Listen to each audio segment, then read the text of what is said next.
Estamos de volta com o Espaço Universitário, hoje apresentando o programa Medicina Consciente em Debate, uma iniciativa do curso de Medicina da UFV. No programa de hoje, nosso tema são as doenças respiratórias. Essas doenças estão relacionadas a vários fatores, como cigarro, alergias, infecções por vírus e poluição. Com a chegada do inverno, o número de casos aumenta, o que é um transtorno para os doentes que lotam os consultórios e hospitais em busca de ajuda. Luciane, como é que é a prevenção? É possível também, nesse processo educativo da fisioterapia, educar as pessoas para se prevenir? Porque a gente não pode lutar contra o inverno, né? Que a cada ano a gente sempre tem a impressão de que está mais frio do que o ano anterior e que a gente está sofrendo mais essas coisas do que o ano anterior. Vocês devem ouvir muito isso nos consultórios. Sim. Como é que é a profilaxia dessas doenças? Bom, abrange muitos itens, né? Mas são itens fáceis, que a profilaxia, principalmente em crianças, é a lavagem nasal com sorinho fisiológico, umedecer o ambiente, seja com umidificadores caseiros ou os equipamentos técnicos mesmo, né, eletrônicos. Sempre procurar limpar o quarto, o ambiente da casa, manter o ambiente mais arejado, que é o contrário, as pessoas têm a tendência a fechar, né, devido ao inverno, ao frio, fecha todas as janelas. Ao contrário, gente, tem que deixar mais arejado. A higienização mais com o pano úmido, porque é onde acumula mais poeira mesmo, é neste período, tá? E acaba desencadeando essas doenças respiratórias em quem não tinha e em quem tem, entra em crise. Então, são alguns itens desse jeito. Tomar mais líquido, as roupas devem ser roupas adequadas às estações, né? Compatíveis com a estação, seja um verão, seja um inverno. E nesse caso é mais essa parte da fisioterapia, mais essas orientações. O mais importante é isso, sempre manter as vias aéreas limpas, hidratadas.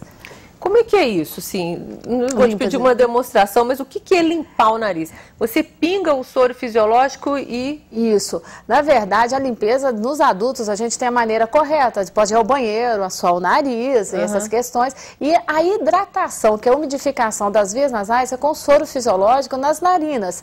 Aí pode-se fazer, pingar mesmo, o soro fisiológico no nariz, o adulto 4 vezes ao dia, mas eu até coloco isso num protocolo assim, a pessoa fazendo diariamente, uma vez ao dia, corretamente, de maneira regular, já é o suficiente do que em um dia você fazer 5 vezes. Ele já vai manter as vias aéreas mais umidificadas, mais limpas, que vai facilitar a passagem de ar. Não vai ter dificuldade de respirar, o ressecamento. Então, uma vez ao dia, o uso do soro já é conveniente. É um exercício mesmo, uma disciplina. Você tem que ter como se você fizesse ginástica. Isso mesmo. E é autônomo, você faz sozinho, não precisa do físio, não precisa de médico, você tem que aprender. O que a gente orienta é que em crianças com menores de 4 anos, a gente sugere que tenha uma orientação de um médico ou de um fisioterapeuta, um profissional que é treinado a ensinar a mãezinha como deve aplicar o soro fisiológico no nariz da criança. Além de todas essas medidas que são extremamente importantes, como manter a umidificação das vias aéreas, manter-se muito hidratado e também evitar a aglomeração, a gente não pode esquecer que profilaxia da gripe, ela é realizada também através da vacina, né? Em alguns casos mais específicos, com o uso de medicamentos para inibir o surgimento da gripe. Que são medicamentos continuados, assim, você toma o ano todo? Não, esses medicamentos seriam mais medicamentos antivirais, que em situação muito específica de alguns doentes com imunossupressão e que têm contato com pessoas gripadas, elas deveriam tomar esses medicamentos para evitar o surgimento da gripe. Porque não dá tempo de se tomar vacina, porque a vacina ela demanda alguns dias para que o organismo produza anticorpos contra o vírus da gripe. Então esses medicamentos antivirais, eles já têm uma ação imediata.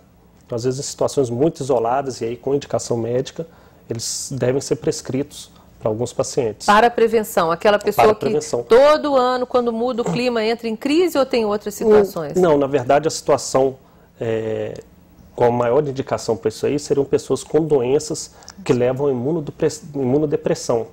Então elas teriam uma menor resistência contra o vírus da gripe. Por exemplo? Por exemplo, pacientes com AIDS, pacientes em uso de corticoide por tempo prolongado. Esses pacientes eles têm as defesas do organismo diminuídas. E às vezes, se eles têm contato com algum familiar em casa que está gripado, eles devem usar medicamento para combater o vírus. E a vacina? Quem deve tomar essa vacina? Exatamente. A vacina é extremamente importante, inclusive a gente está até na época da campanha da vacinação, que ela é sempre realizada no outono. Por quê? Porque, como eu havia dito, ela precisa de alguns dias, em torno de 2 a 3 semanas, para que o organismo produza anticorpos contra o vírus, né? Então essa vacina, a campanha, ela vai até agora, dia 25 de maio, e quem está indicado a tomar a vacina são os idosos, acima de 60 anos, crianças de 6 meses a 2 anos de idade, gestantes, profissionais de saúde e detentos. Além desses, outras pessoas que deveriam tomar a vacina são pessoas com alguma comorbidade, alguma doença crônica que reduza também a tolerância dela a qualquer quadro infeccioso. Por exemplo, alguma pessoa, um paciente que tem uma cardiopatia, um paciente que tem a doença renal crônica, esse paciente também deve se vacinar. Então basta que ele leve uma declaração, um pedido do seu médico até qualquer posto de saúde que ele vai receber a vacina. Esse período de outono, que é a campanha, é só uma campanha, mas a vacina é dada o ano todo? A gente consegue encontrar essa vacina? Não, principalmente para esse público específico? De maneira espontânea e gratuita, não, né? Ou seja, a pessoa acima de 60 anos que não tem nenhuma comorbidade, nenhuma doença, ela só consegue a vacina nesse período. Mas tem como conseguir a vacina depois, desde que tenha indicação médica. Ou seja, um paciente que acompanha com o seu cardiologista em função de uma doença crônica do coração e que tem indicação, portanto, da vacina, basta ele levar uma declaração do médico a qualquer posto de saúde que ele consegue a vacina. É verdade que a vacina, algumas pessoas fazem às vezes esse comentário, tomei a vacina e piorei da gripe, né? Todo mundo fala isso, essa vacina não vale nada porque eu tomo e acabo ficando gripado. O que é verdade nisso? Isso é um grande mito, né? Um mito que se perpetuou, mas que não tem nenhum fundamento científico. Por quê?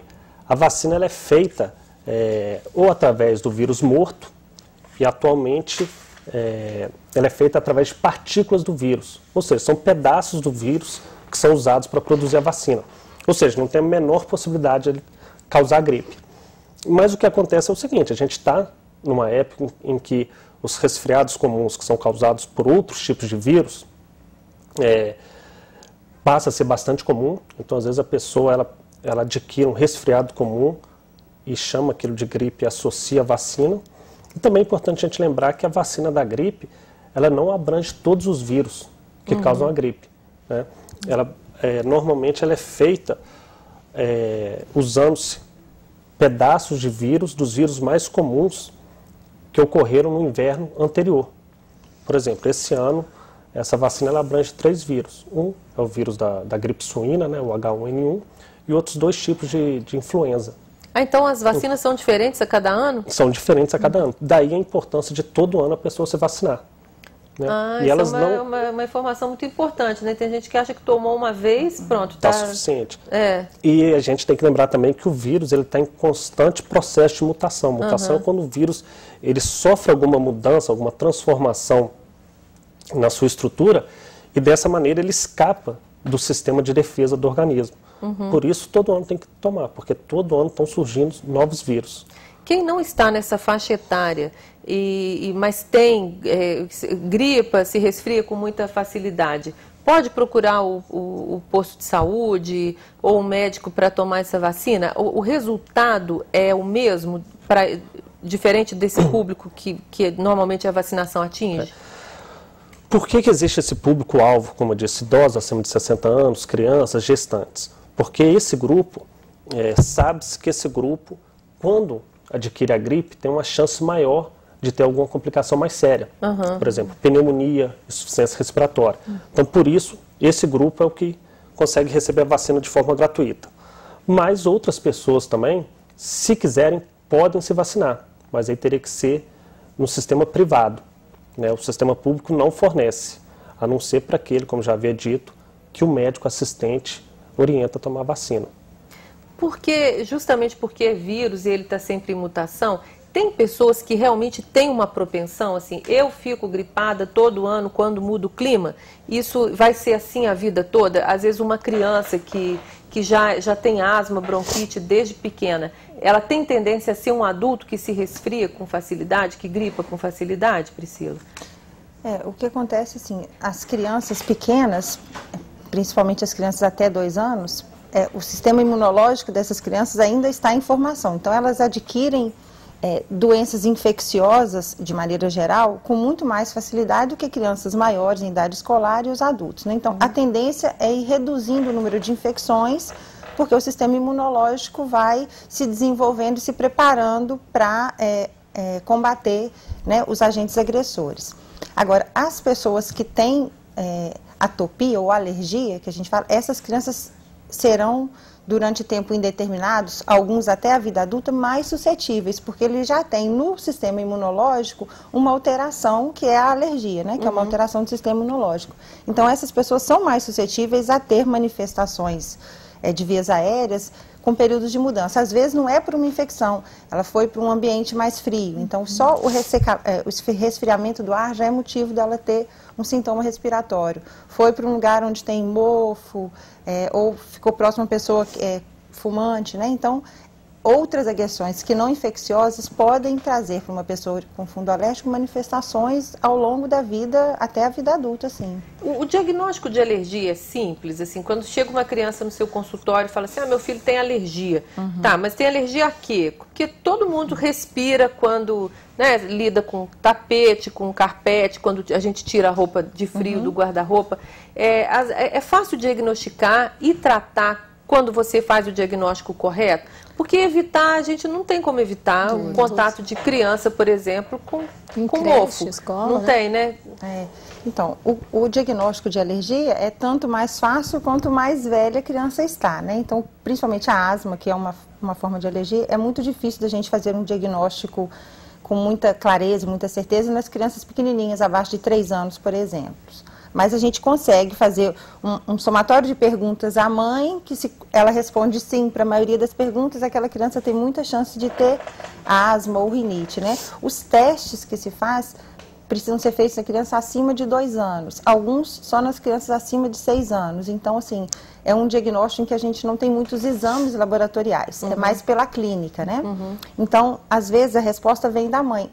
Qual é o ambiente que a senhora nota que desencadeia uma crise? É o perfume que o pai passa, ou ela entrou no quarto onde tem um mofo. Às vezes a gente não tem muito como tirar o mofo, mas a gente consegue identificar que na clínica é ele o desencadeador da crise, né? Então, assim, as orientações de controle do ambiente, a gente fala, assim, exaustivamente, às vezes é difícil para a mãe, né? Como é que eu vou mudar de casa? Às vezes é uma condição, às vezes, dificuldade financeira para poder modificar o ambiente, mas a gente não tem muito recurso que não seja modificar o ambiente, né? Ele é, assim, essencial, né? Vale para todas as mães, né? Para todas as famílias que têm crianças pequenas, essa dica que a Luciane deu, de que você não deve, por exemplo, usar muita cortina, muito tapete, muito carpete em casa?